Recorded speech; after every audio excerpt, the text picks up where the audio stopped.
கர்த்தருக்கு ஸ்தோத்திரம். இந்த நாள் தேன்துளி நிகழ்ச்சியிலே உங்களை நான் மீண்டும் சந்திப்பதில் அதிக மகிழ்ச்சி அடைகிறேன். அற்புத தேவன் இயேசு இன்றும் நம் மத்தியிலே இருக்கிறார். இந்த நாளில கூட ஆண்டவருடைய அற்புதத்தை ஒன்றின் பின் ஒன்றாக பார்த்து கொண்டு வருகிறோம். இந்த நாளிலே ஒரு விசிஷ்ட அற்புதத்தை நான் உங்களுக்கு பகிர்ந்து கொள்ள விரும்புகிறேன். ஆண்டவராய் இயேசு கிறிஸ்து கப்பர்நகூம் என்கிற இடத்துல ஒரு அற்புதத்தை செய்தார். இந்த நூற்றுக்கு அதிபதியினுடைய மகனை வேலைக்காரனை சுகமாக்கினார். அதன் பின்பு மறுநாளிலே லூக்காவின் சுவிசேஷம் 7ஆம் அதிகாரம் 11வது வசனத்திலிருந்து 14ஆம் வசனம் வரைக்கும் நாம் படித்து பார்ப்போம் என்று சொன்னால், மறுநாளிலே, அதுதான் கப்பர்நகூமுக்கு போனார், அற்புதத்தை செய்தார். மறுநாளிலே இயேசு நாயின் என்னும் ஒரு ஊருக்கு சென்றார்.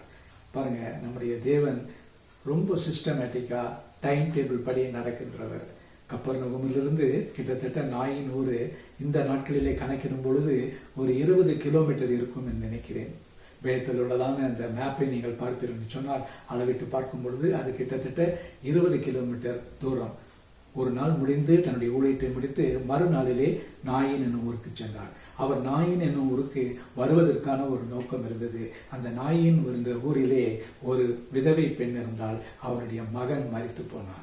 இந்த சம்பவத்தை உங்களுக்கு எல்லாருக்கும் நன்றாக தெரியும். இந்த நாளிலே அந்த சம்பவத்தை நாம் குறித்து பார்க்கின்ற வழியில 11வது வசனத்துல, மறுநாளிலே அவர் நாயின் என்னும் ஊருக்கு போனார். அவருடைய சீஷர்களும் அநேகர் திரளான ஜனங்களும் அவரோடு கூட போனார்கள். அவர் ஊரின் வாசலுக்கு சமீபித்த போது மரித்து போன ஒருவனை அடக்கம் பண்ணும்படி கொண்டு வந்தார்கள். அவன் தன் தாய்க்கு ஒரே மகனாயிருந்தான். அவளோ கைம்பெண்ணாயிருந்தால். ஊரார் வெகு ஜனங்கள் அவளோடு கூட வந்தார்கள். பாருங்க, நம்முடைய தேவன் நம்முடைய ஒவ்வொரு காரியத்தையும் கண்ணோக்கி பார்க்கிறவர். அந்த நாயின் என்கிற ஊரிலே ஒரு விதவை பெண் இருந்தால், அவருடைய மகன் மரித்து போனான், அவள் கைம்பெண்ணாய் இருந்தால் என்று பல காரியங்கள் சொல்லப்படுகிறது. அநேக ஜனங்கள் இருந்தாங்க.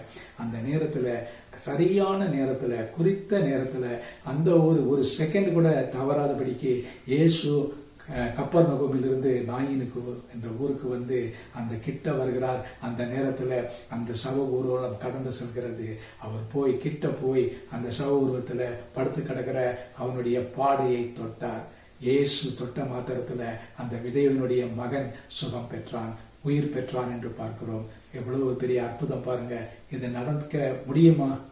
இது நாம் எதிர்பார்க்காத, சரித்திரத்தில் பார்க்க முடியாத ஒரு காரியம்.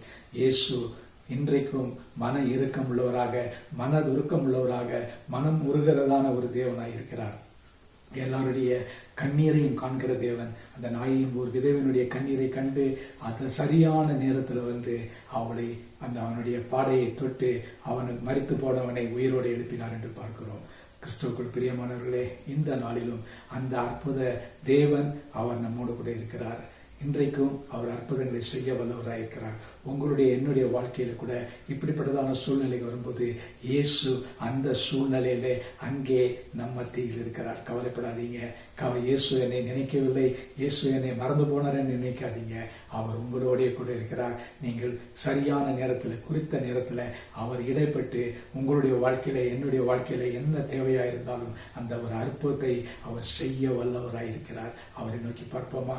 நல்ல ஆண்டவரே, இந்த நாயின் விதவைக்குடைய மகனை உயிரோடு எழுப்பின தேவன் இன்றைக்கும் ஆண்டவரே அநேக ஆவிக்குரிய ரீதியிலே கூட மரித்து போயிருக்கிற அநேக மக்களுக்காக ஜெபிக்கிறோம். ஆண்டவரே, உடைய அற்புத கரத்தை நீட்ட வேண்டுமா ஜெபிக்கிறோம். ஆண்டவரே, சுகத்தை கொடுக்க வேண்டுமா ஜெபிக்கிறோம். உயிர்ப்பிக்க வேண்டுமா ஜெபிக்கிறோம். எல்லா காரியத்திலும் கூட இருங்க. அற்புதத்தை செய்த தேவன் இன்றும் மகிமைப்பட வேண்டுமா ஜெபிக்கிறோம். மீட்பர் இயேசுவின் நாமத்தில் ஜெபிக்கிறேன் நல்ல பிதாவே. ஆமேன், ஆமேன். கர்த்தர் உங்களோடு இருப்பாராக. இந்த நாள் உங்களுக்கு ஒரு மகிழ்ச்சியான ஒரு நாளாக அமையட்டும்.